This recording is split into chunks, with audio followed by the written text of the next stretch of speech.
उत्तर Bengal medical college व अस्पताल के सुपर और डीन ने आशंका जताई है कि यदि चुनाव कार्यों के लिए स्वास्थ्य कर्मचारियों को शामिल किया जाए तो चिकित्सा व्यवस्था पर असर पड़ सकता है। देखिए हमारी ये खास रिपोर्ट। चुनाव की तारीखों की घोषणा होने के साथ ही जिला प्रशासन शांतिपूर्ण चुनाव कराने के लिए अपनी तैयारी में जुट गई है। इस बीच कोरोना की वजह से दार्जिलिंग जिला में मतदान केंद्रों की संख्या भी बढ़ा दी गई है।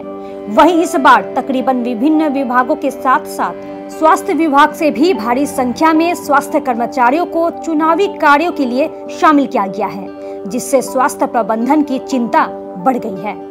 आपको बता दें कि इस बार दार्जिलिंग जिला में तकरीबन 306 मतदान केंद्रों की संख्या बढ़ाई गई है, जिसके लिए इस बार 31,000 सरकारी कर्मचारियों को मतदान प्रक्रिया में लिया गया है, जिसमें स्वास्थ्य विभाग के 17,000 कर्मचारी शामिल हैं। इसमें उत्तर बंगाल मेडिकल कॉलेज व अस्पताल के 110 और सिलीगुड़ी जिला अस्पताल के 10 स्थायी स्वास्थ्य कर्मचारी हैं, जिसे चुनाव कार्य के लिए ट्रेनिंग भी दी जा रही है।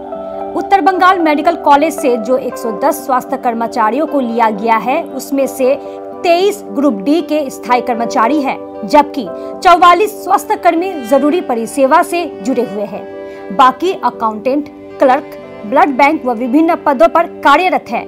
उत्तर बंगाल मेडिकल कॉलेज व अस्पताल से 110 कर्मचारियों को चुनाव कार्यों में शामिल किए जाने के बाद अब अस्पताल की चिकित्सा व्यवस्था पर इसका असर पड़ने का अंदेशा अस्पताल के अधीक्षक ने जताया है।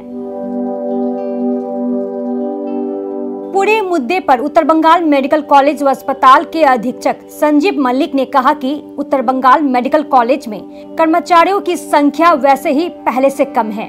इस समस्या को मिटाने के लिए कॉन्ट्रैक्ट पर लोगों को लेकर स्वास्थ्य परिसेवा दी जा रही है।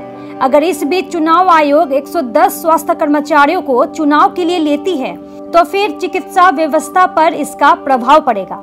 हालांकि अधीक्षक ने जिला प्रशासन को उनके 51 स्वास्थ्य कर्मचारियों को चुनाव कार्यों में शामिल न किए जाने के लिए एक चिट्ठी भी लिखी है।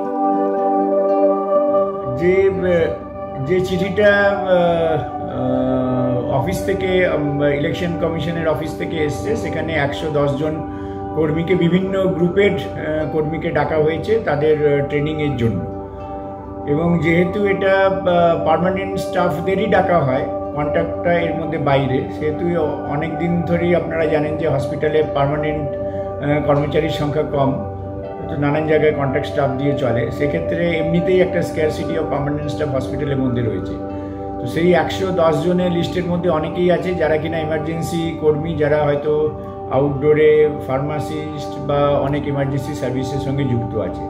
তার জন্য আমরা অফিস থেকে একটা চিঠি পাঠিয়েছিলাম যে এতজনের কর্মী ইলেকশনের পক্ষে ছাড়লে আমাদের হসপিটালে পরিষেবাটার ব্যাহত হবে এবং এই কোভিডের সময় তার জন্য আমরা চেয়েছিলাম যে কিছু অন্তত ছাড় দেওয়া হোক যারা ইমার্জেন্সি কাজের সঙ্গে যুক্ত। তো এখনও অবশ্য ট্রেনিং চলছে, এখনও ফাইনাল কিছু হয়নি, কিন্তু প্রবলেমটা হয়েছে হয়তো যেটা আমরা জানি যে অনেক নাম্বার অফ স্টাফ দেওয়া থাকে এবং অনেকে হয়তো অ্যাবসেন্ট থাকে বা কোনো সময় অসুস্থ হলে তাদের রিজার্ভ হিসেবে নেওয়া থাকে। কিন্তু যেহেতু ওদের সপ্তাহে 3 দিন 4 দিন করে ট্রেনিংয়ে যেতে হচ্ছে কয়েকজনকে, সেক্ষেত্রে তাদের নর্মাল যে ওয়ার্কটা ফ্লোটা সেটা একটু আটকে যাচ্ছে। হয়তো দেখা গেল সে লাস্ট অবধি ট্রেনিংয়ে মানে ইলেকশনে গেল না, কিন্তু এই যে 10-15 দিন যতদিন সে ট্রেনিং করছে, এখানে কাজের ডেলি যে ডে টু ডে ওয়ার্ক সেটা কিছুটা হ্যাম্পার হচ্ছে। তার জন্য আমরা চাইছি যে যেটা যদি ফাইনালাইজড করে যাদেরকে নেওয়ার দরকার নেই তাদের যদি ছেড়ে দেন, তাহলে তারা এই কাজের দিকে বেশি মনোযোগ দিতে পারবে এবং যারা রিয়েলি যাদের needed they can go ahead for their works and training.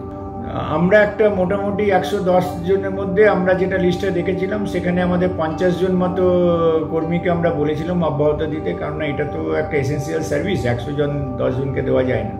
তো তাদের ডেজিগনেশন এবং সার্ভিস থেকেই পাঠানো হয়েছে, ওটা এখনও ইলেকশনে ওখানে কনসিডারেশনে আছে। তো আমরা চাই ওটা যদি তাড়াতাড়ি হয়ে যায় তাহলে প্রবলেমটা অনেকটাই সলভ। दूसरी तरफ उत्तर बंगाल मेडिकल कॉलेज के डीन संजीव सेन गुप्ता ने कहा कि अस्पताल में चिकित्सा सेवा बहाल रखने के अलावा कई प्रकार के कार्य होते हैं। अस्पताल के हर कर्मचारी फ्रंट लाइन वर्कर है। इस वजह से चुनाव आयोग से अपील किया गया है कि अस्पताल के परिसेवा बहाल रहे, इस और ध्यान रखकर स्वास्थ्य कर्मचारियों को ले। এই সময় আমরা যেহেতু হাসপাতাল পরিষেবাটাকে বজায় রাখাটা আমাদের কর্তব্য এবং দায়িত্ব, সেই জন্য আমরা নিজেরা এই বিষয়টিকে নির্বাচন কমিশনের গোচরে এনেছি। তাদের কাছে আবেদন করেছি যে যদি স্টাফ নিতেও হয় এমনভাবে নিন যাতে হাসপাতাল পরিষেবা, মানুষের পরিষেবা কোনোভাবে ব্যাহত না হয়।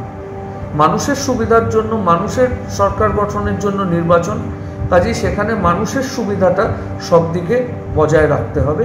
যদিও বিষয়টা মেডিকেল সুপারিনটেন্ডেন্ট কাম ভাইস প্রিন্সিপালের জুরিসডিকশনে বেশি পড়ে, কিন্তু এটা ডাক্তার হিসেবে আর কোভিডের একজন ফ্রন্টলাইনার হিসেবে দুটো দিক মানতে হবে। এই প্রথম কিন্তু কোভিড আবহে ইলেকশন হচ্ছে, এমন একটা সময় ইলেকশন হচ্ছে যেই সময়টায় কিন্তু কোভিড অনেক কমে গেলেও একটা ভ্রুকুটি রয়েছে, ঈশান কোমে মেঘ জমে আছে যে নতুন স্ট্রেন দিয়ে নতুন ইনফেকশন হওয়ার, তার মধ্যে ভ্যাকসিন এসছে। কাজে একটা খুব গুরুত্বপূর্ণ সময়ের সন্ধিক্ষণে আমরা দাঁড়িয়ে রয়েছি।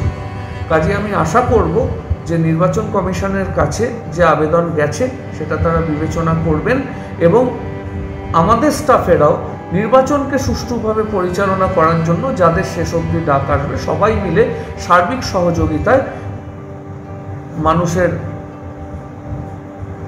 ক্ষেত্রে যে পরিষেবা দেওয়ার কাজ সেটা বজায় রেখে সমস্তটা হবে, এটাই আশা করছি।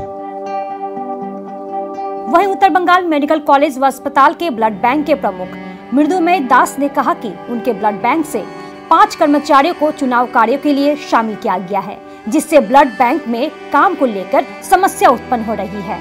उन्होंने भी चुनाव आयोग से उनके 5 कर्मचारियों को रिलीज करने की मांग की है। জনকে তোলা হয়েছে মানে নির্বাচন এতে কাজ করার জন্য, ওদের ট্রেনিংও নেওয়া হয়ে গেছে, কারণ যারা ট্রেনিং জন্য অর্ডার এসছে তাদেরকে তো যেতেই হবে। আমার রিকোয়েস্ট যেখানে যে 5 জন ব্লাড ব্যাংকে 5 জন কর্মীকে ধরে নিলে আমাদের ব্লাড ব্যাংকিং পরিষেবাটা প্রচণ্ড পরিমাণে হ্যাম্পার হবে। 1, 2 হচ্ছে নির্বাচন কমিশনের সঙ্গে সময় নির্বাচন চলাকালীন তার যে প্রস্তুতি এবং শেষ অবধি ব্লাড ডোনেশন ক্যাম্পও খুব কম হয়। আমাদের এদিক ওদিক ছোটো ছোটো ব্লাড কালেকশন করতে হয় এবং সেখানে তো আর মানুষের অসুখ তো আর কমবে না বা রক্তের চাহিদা তো আর কমবে না, সুতরাং আমাদের সেইভাবে আরও বেশি বরঞ্চ চাহিদা বাড়বে ভোটের সময়। সুতরাং আমি রিকোয়েস্ট করব যে এই 5 জনকে স্পেয়ার করা হয়, ব্লাড ব্যাংকের 5 জনকে যদি স্পেয়ার করা হয় আমি আশা করি আমার নিরবিচ্ছিন্নভাবে আমি এই ব্লাড ব্যাংকিং পরিষেবা দিতে পারবো নর্থ বলে আমার মনে হয়। वही इस विषय पर दार्जिलिंग जिला शासक का क्या कहना है, सुनिए। कोई अस्पताल से ये कंप्लेंट आया कि हमको इतने स्टाफ ले जाएगा तो हम कोविड स्थिति कैसे संभालेंगे? I am not aware of any such complaint. आपके पास अगर संज्ञान में ऐसा कुछ है please share it with me, we will talk to them and sort it out.